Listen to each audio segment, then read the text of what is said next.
Yan, mga brumastis, charchin, buhay na buhay. Oh, matusok ka niyan. Diba? Ano?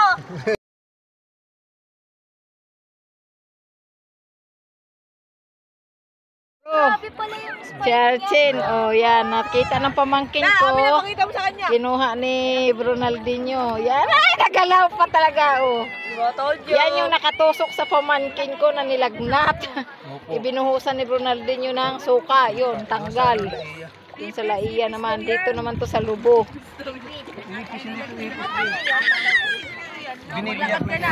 Masarap to. Yan. Galing mo, no? Ayan nga yung bunganga niya. Oh, yan, oh. Mapit Ayun sa ilalim. Yan. Nawakan niya. Ipis yan.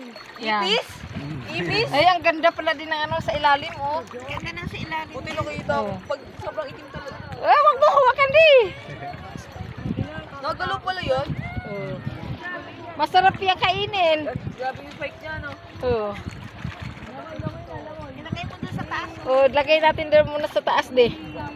Mapit sila naman naman. Doon sa may ano ni, ano, pinicturean ko na, be. Oh, ipis, oh, ipis. Ipis, ipis, ipis. May babae ka lang. Naghahanap pa si nanay, di. Mayroon pa ba daw isa lang? Yan. Kamaya na lang tanggalin, oh. Lagyan mo ulit ng panang tubig. Baka malaglag yun. Hindi ko na. Alam mo nanunusok dyan yung tulis. Oo!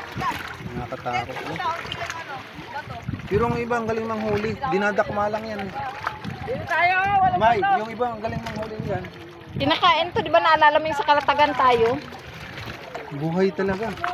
Tiglagan mo pa ng tubig. Huwag na baka yung gawas hindi naman yung mamatay ng gano'n sa tubig.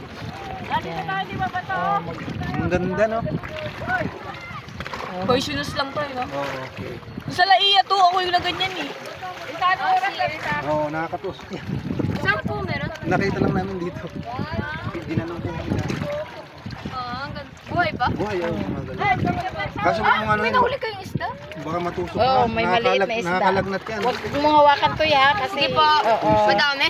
Isa lang yung nakita. Ha? Oo. Oh, babay na. Yan yun yung isda. Sila nakahuli. Ano mahal? Huli ka.